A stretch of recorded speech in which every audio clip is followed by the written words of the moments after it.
cari kenikmatan, kelezatan. Kita mau ngerasain kelezatan dalam sujud, dalam tarawih, dalam tilawatul Quran, dalam zikir, dalam munajat, dalam qiyamul lail. Kita dengar para wali-wali bilang, mereka bilang, laula qiyamul lail wa mujalasatul ikhwan fillah lama ahbabna al-baqa fid dunya. Kalau bukan karena lezatnya qiyamul lail, tahajud, dan lezatnya duduk bersama para wali-wali salihin di majelis mereka, maka niscaya kami tidak akan mau berlama-lama hidup di dunia.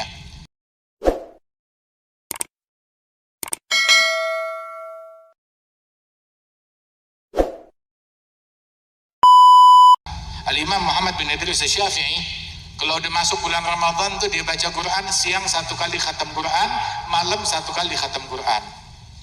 Jadi kalau Ramadan 30 hari, beliau khatam Al-Quran sebanyak 60 kali. Nah kita nih di Ramadan yang ini berapa kali kita mau khatam Quran? Berapa banyak? 6 kali, 3 kali, 2 kali, minimal 1 kali, jangan kurang kita menghatamkan daripada Al-Quran tersebut. Kapan lagi kita mau mendapat keberuntungan dari Allah Ta'ala? Nabi SAW kata Imam Abdullah bin Abbas, itu dalam Sahih Al-Bukhari, Ibn Abbas bilang, kana sallallahu alaihi wasallam ajwadun nas wa kana ajwad ma yakun fi Ramadan hina ya'tihi Jibril fayudarisahul Quran. Rasulullah orang yang paling dermawan, dan paling dermawan tuh di bulan Ramadan, tatkala datang malaikat Jibril bertadarus Al-Quran dengan Nabi Muhammad. Wala Rasulullah ajwadu bil khair min rihil mursalah. Ibn Abbas bilang, sungguh demi Allah, Rasulullah di dalam kedermawanan lebih dermawan daripada angin yang berhembus. Angin kalau berhembus semua kebagian, nggak pilih-pilih, semuanya. Yang baju putih, baju merah, baju kuning, baju hitam, yang pakai sarung, yang pakai koko, semua kebagian. Subhanallah. Wa Rasulullah kalau memberi nggak pandang bulu. Yu'ti ata'a man lam yakhshal faqr. Memberikan pemberian itu kalau ngasih, ibaratnya ngasihnya orang yang nggak takut miskin, nggak nunggu hari esok, nggak nyimpen buat dirinya sendiri. Wa fis sakha ka'annahu al-bahru zakhar yu'ti ma'inan wa ulufan man hadar wa mastafa li nafsihi wa maddakhar illa yasiran wa huwa dhul iyali.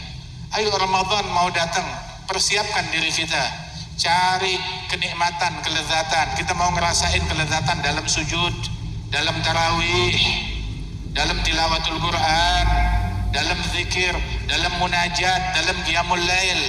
Kita dengar para wali-wali bilang, mereka bilang, laula qiyamul lail wa mujalasatul ikhwan fillah lama ahbabna al-baqa fid dunya.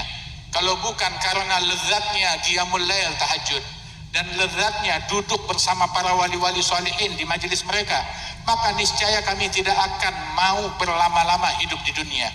Yang bikin kami masih mau hidup di dunia karena masih ada kelezatan qiyamul lail. Sampai mereka bilang, kalau penghuni surga merasakan apa yang kami rasakan dalam tahajud, dalam qiyamul lail, dalam duduk bersama aulia wa salihin, mereka merasakan yang kami rasakan, berarti surga itu nikmat. Sebab kenikmatan yang mereka rasakan buat mereka di dunia nggak ada bandingnya.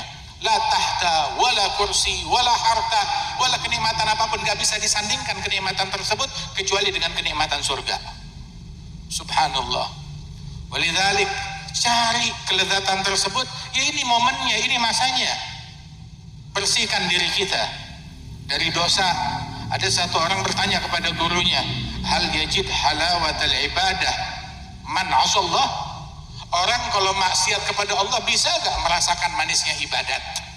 Maka dijawab oleh sang guru, la wala man hamma bil ma'siyah. Jangan harap, bahkan orang yang niat bertekad mau maksiat, nanti saya mau maksiat, orang yang niat aja gak bakal dapat merasakan manisnya kelezatan ibadat, apalagi yang bermaksiat kepada Allah Ta'ala. Tahu gak, dosa kita itu racun, itu bencana, itu bala, itu musibah. Tapi Allah Ta'ala kasih obatnya. Obatnya dekat sama kita, tinggal kita balik taubat kepada Allah Subhanahu wa Ta'ala. Orang gara-gara perbuatan dosa yang dia enggan untuk bertaubat, terharamkan dari ampunan Ramadan. Disebutkan malam pertama bulan Ramadan semua kebagian ampunan, semua diampunkan dosa-dosanya oleh Allah, kecuali 4 jenis orang. Semua muslim dapat ampunan, kecuali 4 orang. Ini 4 orang ini pasti sial banget. Sedunia muslimin dapat ampunan kecuali 4. Siapa?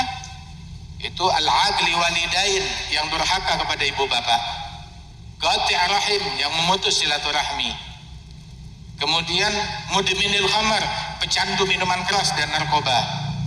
Terus yang keempat musyahin, alladzi fi qalbihi syahna, orang yang dalam hatinya terdapat kebencian kepada satu muslim. Apalagi 2 muslim, apalagi 3 muslim, apalagi 10 muslim, apalagi 20 muslim. Gak peduli muslimnya, mau itu pejabat, mau itu polisi, mau itu tentara, mau itu wali kota, mau itu gubernur, mau itu presiden, mau itu calon. Haram untuk kita membenci kepada sesama. Siapa yang ngajarin kebencian? Bapak pengajar kebencian, iblis. Dan bapak pengajar rahmat dan kasih sayang, Nabi Muhammad sallallahu alaihi wasallam. Ikuti Rasulullah sallallahu alaihi wasallam yang mengajar kunu ibadallah ikhwana. Jadilah kalian hamba-hamba Allah yang saling bersaudara satu sama lain. Wahakata. Ini orang yang durhaka, yang mutus silaturahmi, pecandu narkoba minuman keras, pembenci, pendengki kepada sesama. Syekhana Al-Habib Umar bilang, orang macam begini seandainya mengalami Ramadan 1000 kali ngalamin Ramadan, tetap aja gak bakal diampunkan oleh Allah Ta'ala, kecuali dia taubat kepada Allah Ta'ala, balik kepada Allah Ta'ala. Gak ada orang yang sukses dalam bidang dunia maupun dalam bidang akhirat melainkan berkat birrul walidain. Tanya setiap orang yang sukses, bisnisnya sukses, hartanya berkah, tanya faktornya apa? Diselidikin, pasti karena baktinya kepada ibu bapak. Cari orang yang sukses dalam bidang akhirat, menjadi wali besar, ilmunya manfaat, berkah, mencapai kewalian yang tinggi, diselidiki berkat birrul walidain, baktinya kepada ibu bapak. Mau sukses dunia dan akhirat, birrul walidain, bakti kepada orang tua. Itu disebutkan al-Imam Al-Arif Billah Al-Syekh Abdullah Ba'alawi wa yurwa al-Imam Hamid bin Umar Ba'alawi, bahwasanya kalau duduk di depan ayahnya itu dia gak berani ngusir lalat yang hinggap di wajahnya, gak berani menepis lalat hinggap di wajahnya, gak berani dia tepis. Kenapa? Ta'ziman liwalidayh, bentuk pengagungan kepada ibu bapaknya. Kalau berada satu ruangan bersama mereka, saat mau keluar ruangan gak berani ngebelakangin, jalannya mundur. Al-Imam Ali bin Al-Husain Zainal Abidin bin Ali bin Abi Talib wa bin Fatimah binti Nabi Muhammad gak berani makan anggur atau kurma bersama ibunya. Ditanya kenapa? Kan ibu kamu biar makan duluan, kamu makan setelah suapan dia. Bilang tidak, gak berani. Sampai ibu saya udah selesai baru saya makan sisanya. Loh kenapa? Saya takut walaupun ibu saya makan duluan, terus baru saya mengambil kurma tersebut, saya takut kurma yang saya ambil sudah diincar oleh pandangan mata ibu saya. Akhirnya saya kualat kepada ibu saya. Ta'zim kepada orang tuanya sampai seperti ini. Tapi mereka menjadi wali-wali besar, menjadi orang besar berkat hal yang semacam ini yang mungkin dianggap sepele. Dalam Sahih Bukhari, Nabi cerita tentang orang dari Bani Israel, ada 3 orang yang terjebak di dalam goa yang longsor. Gak ada jalan keluar melainkan masing-masing tawasul dengan amalan terbaik yang mereka punya. Dan masing-masing mengandalkan satu amalan. Yang ini karena menjaga nafsunya dari zina. Yang satu lagi karena menjaga amanat harta milik orang lain dia kembalikan. Dan yang satu lagi amalannya unik. Apa? Dia bekerja sehari-hari, dapat uang, beli makanan, bawa pulang sore hari ke rumahnya. Di rumahnya itu ada ibu bapaknya, ada anak istrinya, maka dia berikan itu makanan itu, nggak boleh disentuh. Anaknya, istrinya, dirinya nggak makan sebelum ayah atau ibunya makan duluan. Ayah ibunya ambil makan, baru mereka sentuh makanan tersebut. Cuma itu aja. Satu kali dia pulang, mendapati kemalaman, ayah ibunya sudah tidur. Anak istrinya nunggu kelaparan, dia bilang nggak boleh. Sebelum ayah ibu makan duluan. Bangunkan mereka sudah tidur. Juga nggak mau membangunkan, tunggu mereka bangun sendiri. Sampai itu anak merintih, istrinya menangis, dia bilang tidak, sebelum ayah ibu saya makan lebih dahulu. Itu dia pegang itu makanan, anak istrinya merintih di bawah telapak kakinya, sampai subuh. Subuh ayah ibunya terbangun, diberikan kepada mereka, mereka makan, baru mereka makan setelahnya. Diselamatkan Dari longsornya gua berkat amalan yang dikiranya sepele tapi agung. Hadal bir, bakti kepada orang tua, menyelamatkan orang dari su'il khatimah. Sejahat-jahatnya manusia, kalau dia masih bakti kepada ibu bapaknya, insya Allah dia bakalan jadi orang baik. Tapi sehebat-hebatnya manusia, kalau durhaka kepada orang tua, ketaatannya nggak guna, nggak manfaat. Allah Ta'ala ngajarkan satu hal yang kita kira sepele, kecil. Allah Ta'ala ngajarkan wala tagullahuma uff. Uff, jangan kamu berucap kepada mereka uff. Tahu uff apa? Uff. Hanya sekedar ketidaksenangan aja, sikap. Wala tagullahuma uff, wala tanharhuma, apalagi ngebentak mereka. Wa gullahuma gaulan karima, berucap kepada mereka ucapan yang mulia, yang luhur, yang santun, merendah kepada orang tua. Selamatkan diri kita dari kedurhakaan. Selagi orang tua kita masih hidup ataupun sudah meninggal dunia, tetap kita punya kewajiban bakti kepada mereka. Silaturahim, jangan mutuskan silaturahmi. Orang yang memutuskan silaturahmi dilaknat walaupun matinya di dalam Ka'bah. Walaupun meninggalnya dalam Ka'bah dilaknat oleh Allah Ta'ala. Rahmat Allah nggak turun kepada sekelompok kaum manakala di situ ada satu orang yang memutuskan silaturahminya. Nabi sampai bilang di dalam hadis, afdalu sadaqah, sedekah yang pahalanya paling besar, sedekah yang paling afdal diberikan kepada siapa? Ala dzi rahimin kasyih. Sedekah yang paling afdal kalau kita berikan kepada kerabat famili yang paling judes, yang pelit, yang jahat, yang judes sama kita, justru itu yang kita santuni. Kenapa? Sebab pahalanya pahala sedekah dan pahala silah, pahala silaturahim. Radhiyallahu anhu ardhah. Dan ini yang diajarkan oleh guru-guru kita, para ulama kita. Di antara para masyayikhina itu yang bikin list, ya, dia bikin list tiap hari, ini hari ada nama-nama kerabat famili teman-temannya dia. Tiap hari kerjaannya tuh dia datang ke 1, 2 atau 3 nama yang bisa dia datengin. Keesokan harinya pindah ke nama berikutnya. Terus sampai itu nama habis, ngulang lagi dari awal. Kerjaannya silaturahmi, berziarah kepada teman-temannya. Dan itu yang diajarkan oleh Rasulullah Shallallahu Alaihi Wasallam. Yang waktu beliau pertama kali menerima wahyu, Sayyidatina Khadijah bilang, wallahi la yukhziyakallahu abada innaka latasilur rahim wa tahmilul kal wa tugrid daif wa tu'in ala nawaibil haq. Allah nggak bakal menelantarkan engkau sebab engkau tipe orang yang selalu silaturahmi, yang gemar membantu orang, yang gemar menjamu tamu. Kata Sayyidah Khadijah radhiyallahu anha wa ardhaha. Dan juga nih, selamatkan keluarga kita dari kecanduan narkoba dan minum-minuman keras. Narkoba dan minum-minuman keras, kata Nabi itu al-khamr ummul khaba'ith, induk segala kejahatan. Nah itu dia dalam narkoba dan minuman keras. Nabi cerita ada satu orang dari Bani Israel ditangkap oleh penguasa yang zalim.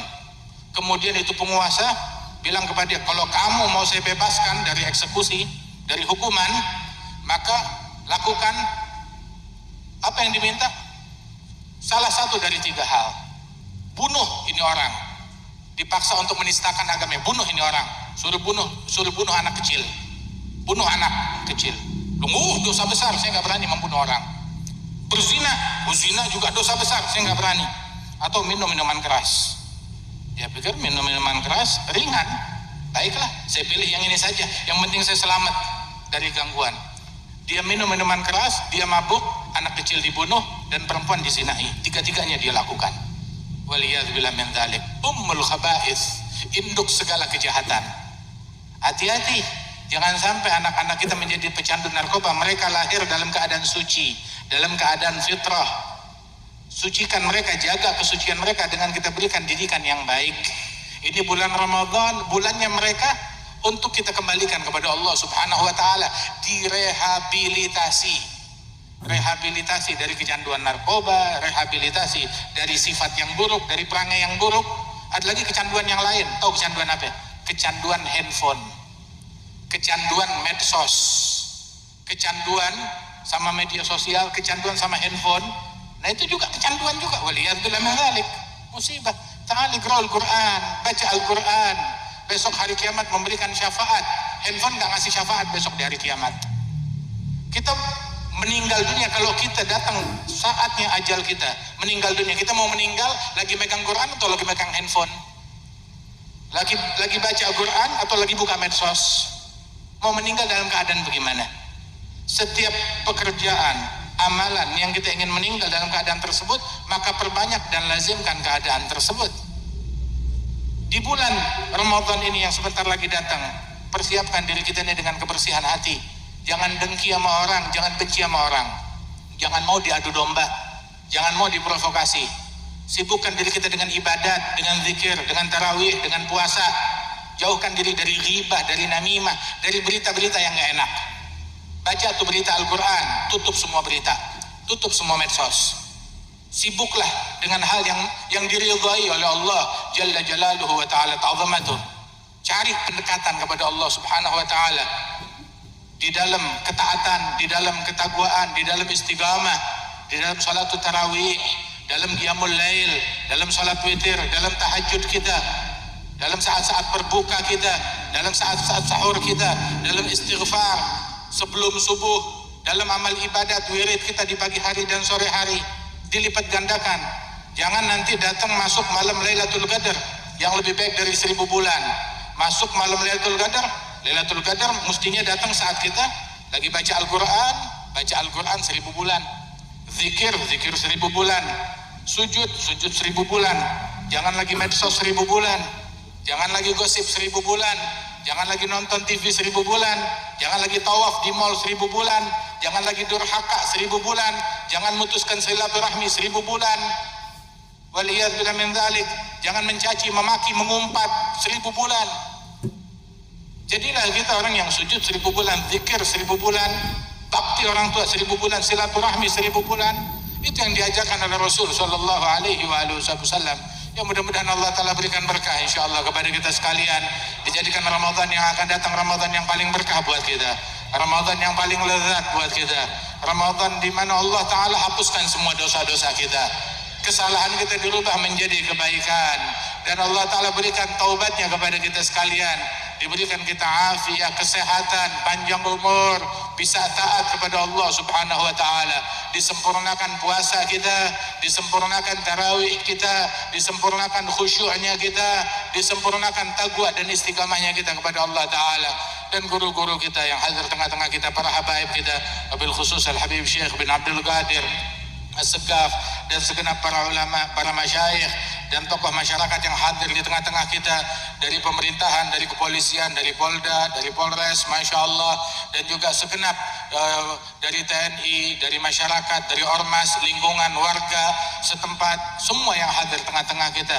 Mudah-mudahan Allah Ta'ala kabulkan hajat kita, Allah Ta'ala berikan afiat dan panjangkan umur kita, diberikan berkah dalam waktu kita, Allah Ta'ala anugerahkan kita kelezatan dalam beribadat dan taat kepada Allah Subhanahu wa Ta'ala, dan Allah Ta'ala jadikan kita sebagai anak-anak yang berbakti kepada ibu bapaknya, dianugerahkan keturunan anak cucu yang bakti kepada orang tuanya, yang bakti kepada Nabi Muhammad sallallahu alaihi wasallam. Allah Ta'ala berkati insyaallah dalam harta kita, dalam keluarga kita, dalam umur kita, dalam ibadat kita, dalam ilmu kita, dalam amal kita, birahmatika ya arhamar rahimin. Allahumma ij'al jam'ana hadza jam'an marhuma, tafarruqana min ba'dih tafarruqan ma'suma, wa la taj'al fina wa la minna wa la ma'ana syaqiyan wa la mahruma. Dan terakhir juga tidak lupa kita ucapkan terima kasih yang sebesar-besarnya kepada warga, masyarakat, lingkungan, tetangga, dan ashabul khidmah, juga dari majelis silaturahim dan para asatidzah yang telah membantu terwujudnya acara ini. Alhamdulillah, jazakumullah khair, juga dari kepolisian, dari TNI, dan dari ormas yang ada, dari masyarakat setempat. Mudah-mudahan Allah Ta'ala berikan berkah kepada kita sekalian. Wal Habib Syekh insyaallah tiap tahun bisa hadir bersama-sama kita dalam afiat, kesehatan, panjang umur, amin ya rabbal alamin.